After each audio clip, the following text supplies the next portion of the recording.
this goofball here, this is Mavi, and Mavi has learned hold. And like Brewster, Mavi is now taking it without, I just put the object in front of Mavi's mouth, and Mavi will take the object.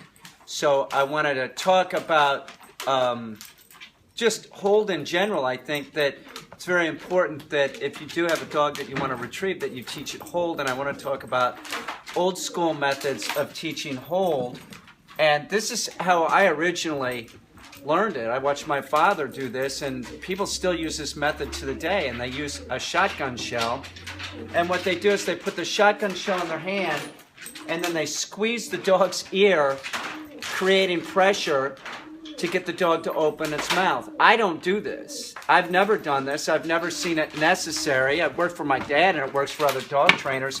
I just don't use that. And what I do pretty much is just start opening the dog's mouth and putting the object in there, physically putting it in there. And within a week, the dog starts opening its mouth. Now, I do use a physical pressure at times, and I'll use an e-collar on the lowest setting. That's pressure.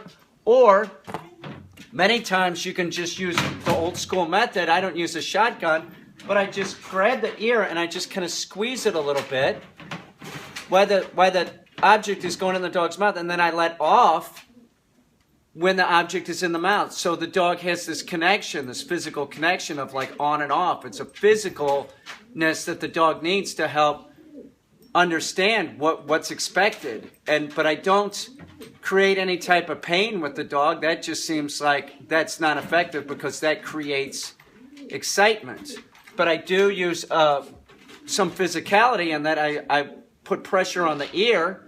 Like I'll just grab the ear like this and I'll say hold, right? Putting pressure on them. When the dog opens its mouth, I let go of the ear. But I'm not doing it any tight, it's not pressure. As you saw, Mavi didn't make any sound or anything. I just want this physical connection with the dog so that the dog understands what's expected. Drop.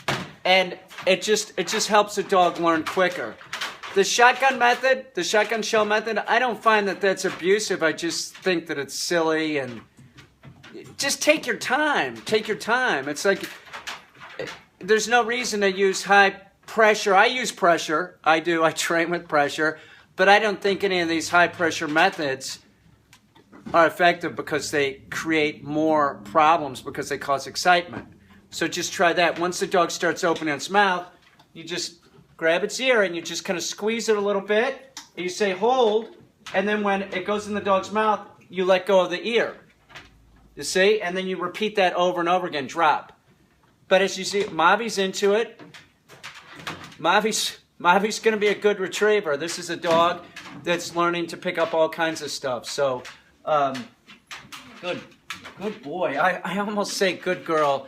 Every time I look at Mavi or Micah, I just see girl dog. They're just so pretty.